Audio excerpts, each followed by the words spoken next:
Welcome back to Luna's magical forest. I'm so glad you could join me for another adventure. Have you ever noticed how everything in nature has its own special sound? The rustling leaves, the chirping birds, and of course, the gentle babbling of a river. But what happens when one of those sounds disappears? One bright and sunny morning, I woke up and something felt different. It was too quiet. I walked down my favorite path, past the whispering willow trees and the buzzing bees, all the way to the riverbank. And that's when I realized what was wrong. The river, my dear, flowing friend, was completely silent. The water was still moving, gliding over the smooth stones, but it wasn't making its usual happy, gurgling song. I knelt down, putting my ear close to the surface. I could feel the cool air coming off the water, but I couldn't hear a thing. It was like the river had lost its voice. "Hello?"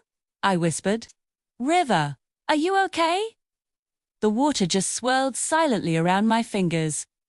It felt sad. I sat there for a long time, just watching and listening to the silence. It was strange. The world felt incomplete without the river's music. The birds seemed to be singing a little softer, and even the wind in the trees sounded lonely. I knew I had to do something. How do you help a river remember its song? I thought about all the sounds a river makes: the splash, the trickle, the rush, the gurgle. Where did they all go? Then a thought sparkled in my mind. Maybe the river didn't forget how to sing, but it forgot how to listen to itself. You see, when a river flows, its sound bounces off the rocks and the banks. It creates an echo, a beautiful chorus of its own voice. Maybe the river missed its echo. It had forgotten how wonderful it sounded. So, I decided to give it a little reminder. I looked around and gathered a handful of tiny smooth stones from the river's edge. Each one was a different size and shape.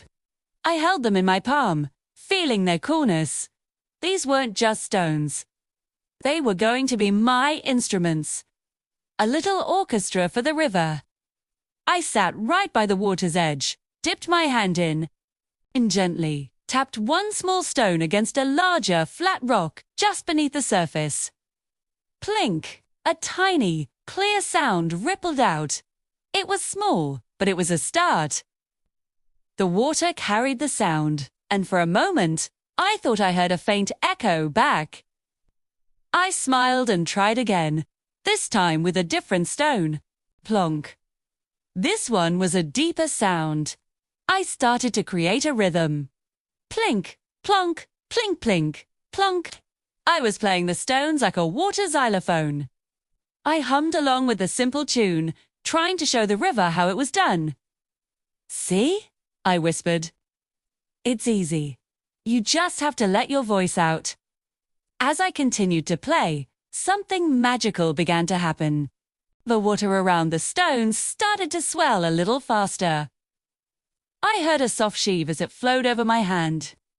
It was the river, trying to join in. It was a tiny sound, barely a whisper, but it was there. The river was starting to hum again. Encouraged, I kept playing my stone instruments, and the river's humming grew stronger. It started with a gentle gurgle, then a soft babble. Soon, the familiar, happy song began to fill the air once more.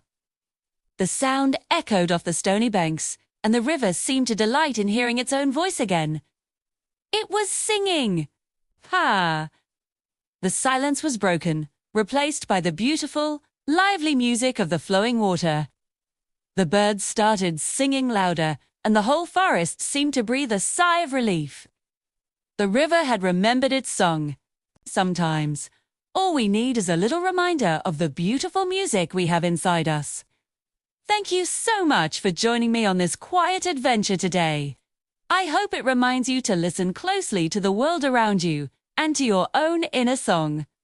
If you enjoyed our story, please give this video a little tap, just like my river stones. And subscribe to join me for our next journey. See you soon!